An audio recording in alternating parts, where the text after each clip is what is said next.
Welcome to my Advent Tech channel. Today I am going to show you in this video how to fix program or file error Windows cannot access this specified device on Windows 10 or in Windows 11.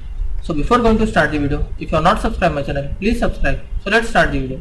Guys, if you are getting the error Windows cannot access this specified device while running any application, then I will show you how to fix this. First of all, you need to click on Start menu,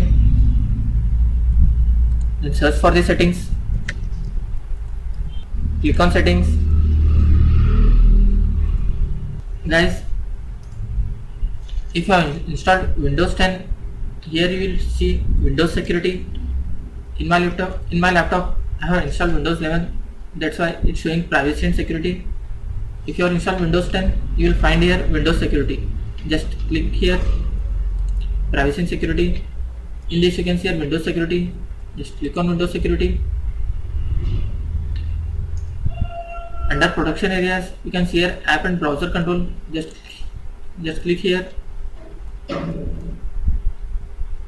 After that you can see here Reputation Based Protection Setting.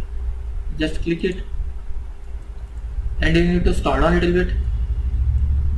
Guys, you can see here Block App. If it is checkmark, you have to uncheck it. Click on yes and close this window. That's it guys. So in this way you can fix Windows cannot access this specified device on Windows 10 or 11. Thanks for watching. Hope if you like this video, please like, share and don't forget to subscribe.